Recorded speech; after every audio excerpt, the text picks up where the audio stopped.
Hello everyone, welcome back to my channel. तो आज का टॉपिक है बहुत ही इंटरेस्टिंग टॉपिक। हम लोग डिस्कस करने वाले हैं रेनबो फॉर्मेशन जानेंगे आज हम।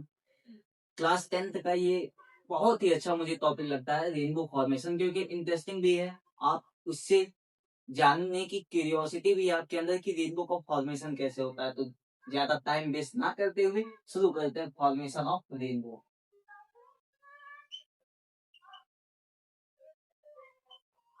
बने रहिएगा हमारे साथ, एकदम क्लियर समझ में आएगा आपको। ठीक है। Formation of rainbow. भैया लेकिन ये बताइए ना, रेनबो होता क्या है, रेनबो की डिफिनेशन क्या है? हमें तो वही जानना है, क्योंकि एग्जाम वाले हमसे वही पूछेंगे कि रेनबो होता क्या है, रेनबो का डिफिनेशन क्या है। ठीक। तो रेनबो का डिफिनेशन देख लीजिए आप। A rainbow is A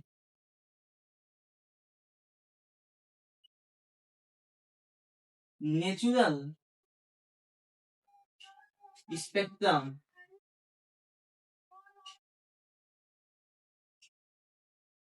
of sunlight.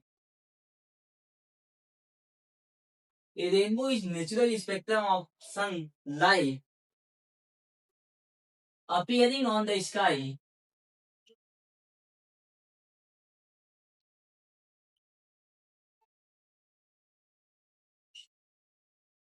after a rain shower।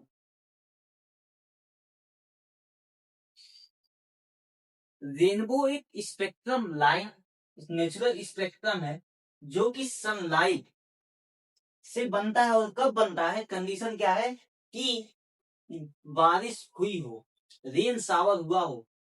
जानते हो रेनबो का बनने का मेन रीजन ये है कि आपके एटमॉस्फेयर में tiny particles, air droplet sorry water के टीनी पार्टिकल्स होने चाहिए, जो इतने भी ना हो कि वो नीचे गिर जाए और इतने भी ना हो कि ऊपर ही रह जाए। बीच में जो मैग्नीट्यूड होता है उनका, उस पार्टिकल का ऐसा रहना चाहिए कि वो सनलाइट को एब्जॉर्ब करे और उनसे स्पेक्ट्रम बनाए।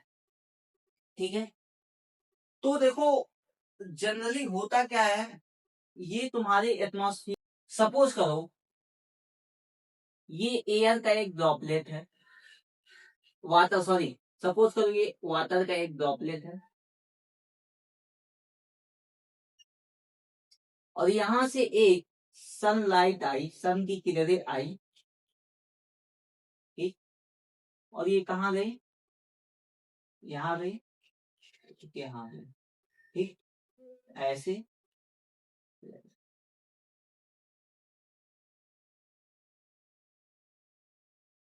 ये थोड़ी बैंड हुई है, इधर बैंड हुई है क्योंकि यहाँ का मीडियम क्या है, एयर है, और ये वाटर में जा रही है, तो थोड़ी सी बैंड हुई है।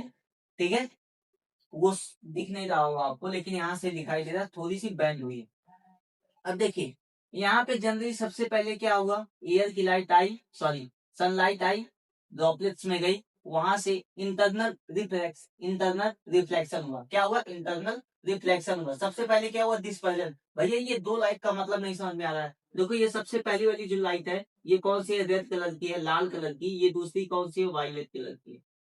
आपको याद होगा कि मैंने ऐसे बताया था, अगर एक प्रिज्म है, वहां से कोई भी मोनोक्रोमैटिक लाइट अगर हम इस पे हाल कराते हैं तो वो एक रेड में जाएगी और एक वायलेट में जाएगी। इनके बीच में भी कलर्स होते हैं, जो आपको निकल के आया था वीडियो, इसके पहले वाला लेक्चर है उसमें। ठीक। तो सेम उसी तरीके से यहाँ से भी सन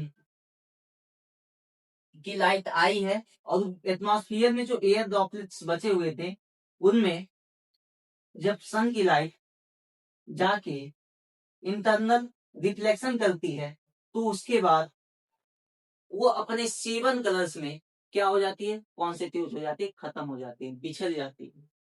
मतलब आने वाली थी कैसी, सफेद लाइट, निकली कितने, 7 कलर में, कितने में, 7 कलर में। तो यहाँ पे स्टेप पूछता है कि सबसे पहले रेनबो में होता क्या है, स्टेप्स क्या क्या है रेनबो फॉर्मेशन की। तो सबसे पहले भैया इसमें हो क्या रहा है, सबसे पहले डिस्पर्जन हो रहा है। क्या हो रहा है, डिस्पर्जन हो रहा है।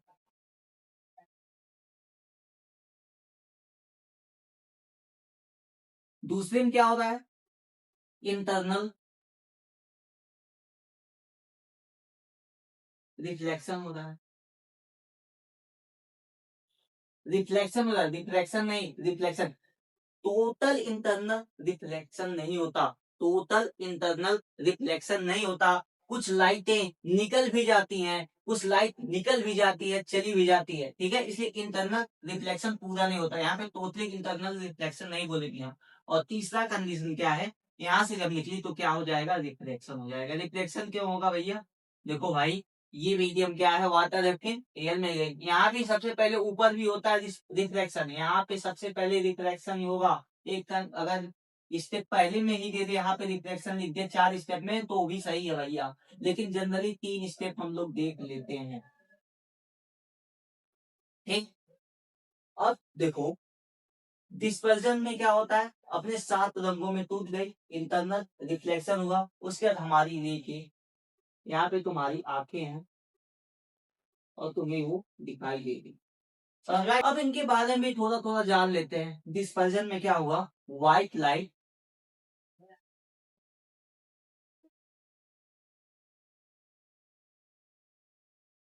White light split into 7 colour, ठीक है। इंटरनल रिफ्लेक्शन होता है, ये तो पता ही है, रिफ्लेक्शन होगा फिर, और क्या होगा भाई। और एक चीज और जान लो कि यहाँ पे जो वाटर ड्रॉपलेट्स होते हैं, water droplet act like a tiny fridge, prism की तरह ही काम कर तो रहे हैं, देख लो, प्रिज्म की तरह ही सब कुछ कर रहा है, बस यहाँ पे मैंने एक ट्रायंगुलर स्ट्रक्चर नहीं बनाया। हो सकता हो इन्वायरमेंट में ऐसा कोई ड्रॉपलेट हो जो ट्रायंगुलर स्ट्रक्चर का हो, ये भी हो सकता है। और एक कंडीशन और मैं बता रहा हूँ कि एक बहुत इंपॉर्टेंट लाइन है ये, कि जो रेनबो का फॉर्मेशन होता है, ऑलवेज फॉर्म्स अपोजिट टू सन, सन के अपोजिट हमेशा फॉर्म होगा, सन के सामने नहीं हो सकता, सन के साथ नहीं हो सकता। अगर सन यहाँ पे है तो रेनबो यहाँ पे है, क्यों, सन की इंटेंसिटी ज्यादा है, उसकी लाइटिंग पावर बहुत ज्यादा है, सन इल्यूमिनेटिंग ऑब्जेक्ट है, ठीक है, बहुत तेजी के साथ सन अपनी इंटेंसिटी से लाइट फेंक रहा है आगे। क्या औकात है भाई रेनबो की, रेनबो की क्या औकात है सन के सामने आ जाए। यहाँ पे 2-4 लाइटें लगी हुई हैं, मैं फ्लैश लाइट जलाऊं तो उसकी क्या औकात रह जाएगी, बताओ, उसकी कुछ नहीं औकात है। इसलिए रेनबो दिखना है ना हमें, तो रेनबो हमेशा वाइट सन के अपोजिट साइड में बनता है। रेनबो भैया पूरा दिखाई नहीं देता, आधा ही होता क्या, नहीं, रेनबो पूरा होता है। हमारी आंखें इतनी कैपेबल नहीं है कि हम रेनबो को पूरा देख सकें, ठीक है।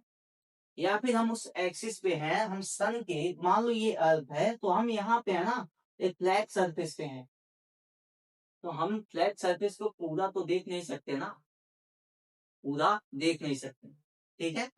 तो रेनबो में 2-3 चीजें पॉइंट याद रखना। सबसे पहला याद रखना, डिस्पर्जन होता है, इंटरनल रिफ्लेक्शन होता है, फिर रिफ्लेक्शन होता है।